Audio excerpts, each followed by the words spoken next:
Hello everyone, happy holidays, and thank you all for the support these past few weeks. We finally hit 1,000 subscribers. And for that, I would like to give back to the community by showcasing how I use my Chongyun in my team, and answering questions people have put out regarding Chongyun or other Genshin related questions. To start my showcase, I use Chongyun as a burst support for my Bennett main DPS. I run Bennett, Chongyun, Xingqiu, and Sucrose. My primary reactions are Melt and Vaporize, all of which Bennett reacts with. I'm running a 4-piece Crimson Witch of Flame set on Bennett for the Pyro bonus damage and the melt percent, which can be translated to about 90 elemental mastery.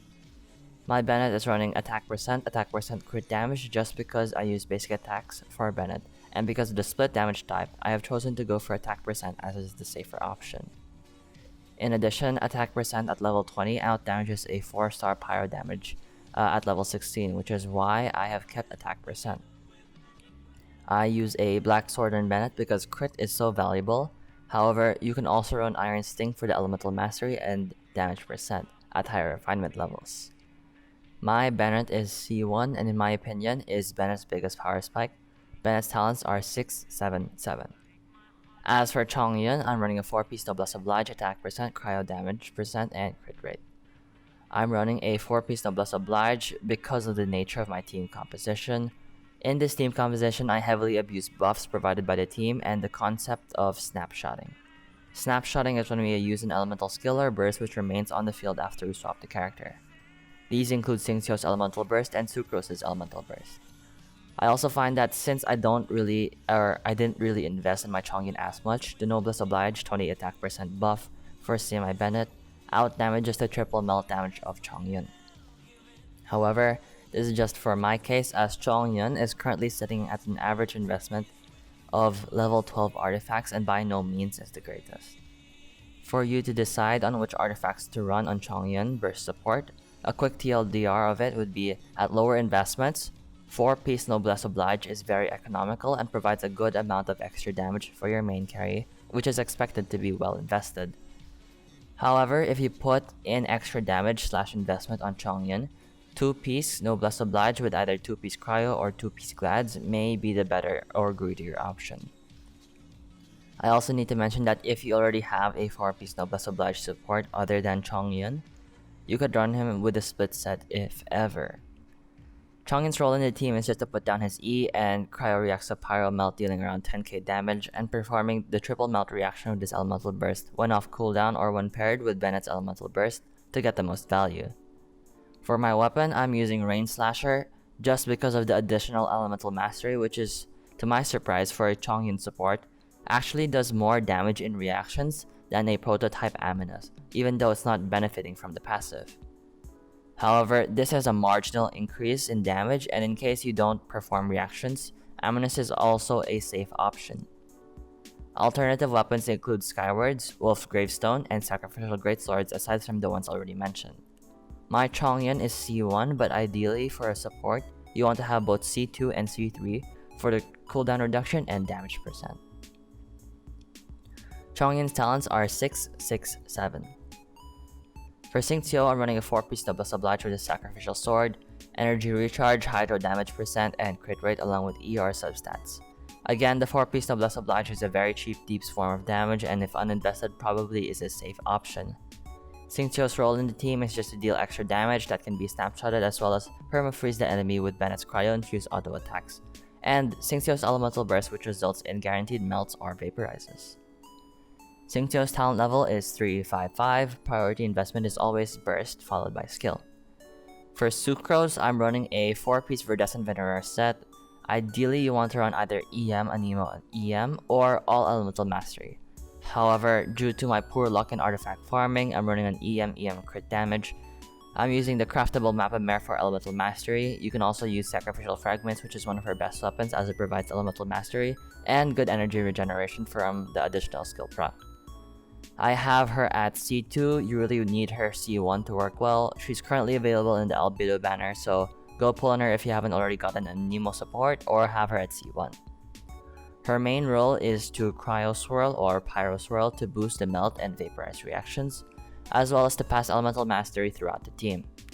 I have her uninvested, so talents are 2, 4, 3, but she gets the job done regardless.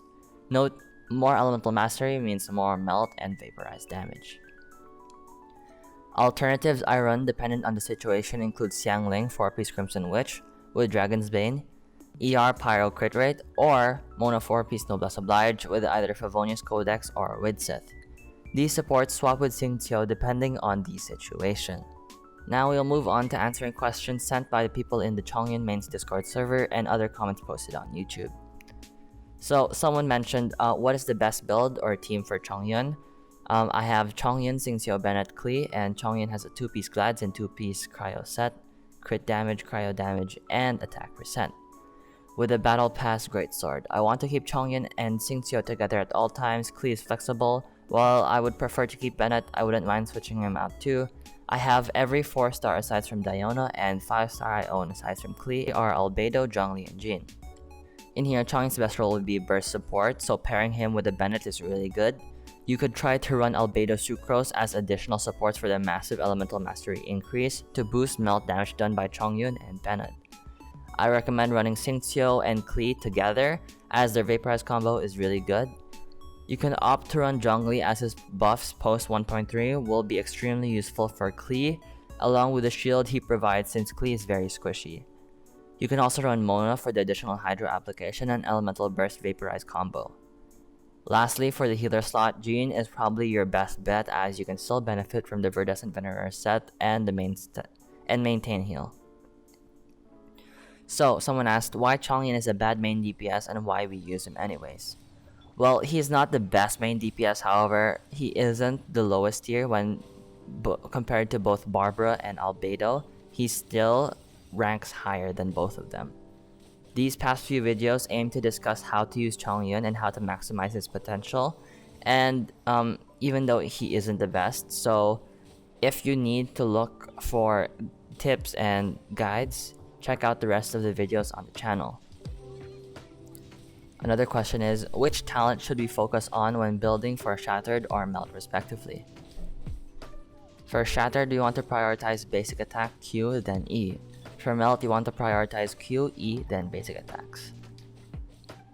Next up, we have the question, why Snow Tome Claymore sucks for Chongyun? Well, the reason why the new Cryo Claymore weapon isn't good for Chongyun is that the secondary stat on the weapon is physical damage, which Chongyun gains no benefit from. I would like to add that probably the best in slot character for this weapon would be Razor. However, the prototype Amunas still out damages the new Claymore. If we look here at the calculations, we can see that Amunas, or the new Archaic rename, does more damage than the Snow Tome Star Silver in terms of elemental damage. In addition, the 200% attack damage from the Snow Tome proc is incomparable to the 240%, which is 40% higher from the Amunas or the Archaic. Now, 4-piece Lava Walkers or 2-piece Noblesse Oblige 2-piece Cryo for Burst Chongyun with Bennett.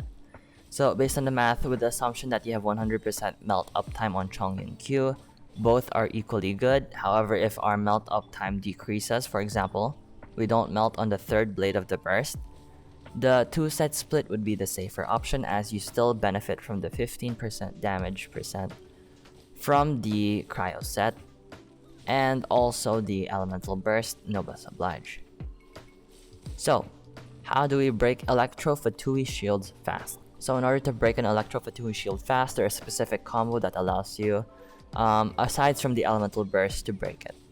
So the combo goes Chongyun E, Chongyun Auto, swap to Sword, Polearm User, or Claymore, then basic attack. The reason why this is the fastest is because we are using the concept of internal cooldowns. Infused auto attacks have their ICD based on the character and not the skill itself. Thus, other characters have a separate ICD/source of infused cryo. So if we use a Chongyun E, then swap to Bennett immediately, Bennett's internal cooldown is set to 0 or it's considered as another source. So what are the ideal stats on artifacts for Chongyun?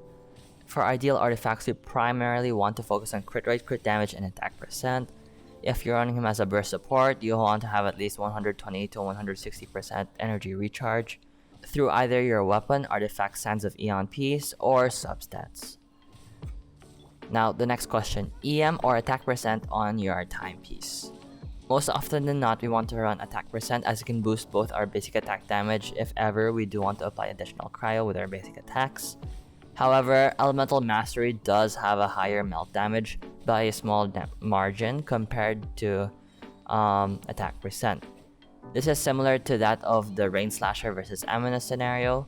If we check the calculations, for 200% skill multiplier for EM, we get 11,687 for one blade. While for attack percent, we get 10,479, so roughly a 1,000 damage increase. So Chongyun C6 plus C1 Ganyu, is there any synergy with Chongyun and Ganyu? So yes, there is some sort of synergy at C1 with Ganyu and Chongyun in terms of the cryo res drop. However, it's best to run Ganyu as a main DPS. You can run this debuff for Chongyun's burst for additional damage with melt. As for additional synergies, Chongyun as a support doesn't really provide much for Ganyu aside from the C2 cooldown reduction and maybe cryo resonance drop. However, other characters like Zhongli 1.3 or Sucrose can do a better job than Chongyun in terms of cryo res drop. For Ganyu support, her ult could potentially help for cryo application for a Shattered team composition, but we need to see what she does and when she comes out. So next up, how does the full combo of C1 Chong compare to other Claymore users?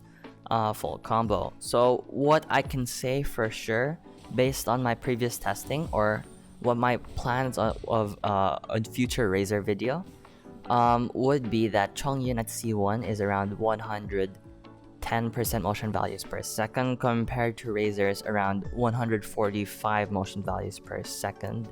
That is with no Q active. So when comparing both without Q, Chongyun falls behind by around 35 motion values per second at talent level 1. In addition, Razor with his E, his elemental burst, increasing the attack speed, jumps his number up to around the 200 motion values per second, and which is basically double the damage Chongyun can output as a main DPS. So although Chongyun may not be the best main DPS, you could still run him, but if you run Razor, you're essentially doubling your damage for the same investment. And so yeah. As for combos with Mona, I will be discussing that hopefully sometime soon. And that will be it for the video. I hope everyone learned something new and I answered you guys' questions. Feel free to check out the Chongyun Main's Discord server in the description below, the link's there. And if you learned something new, like and subscribe, and we'll see you soon. Take care.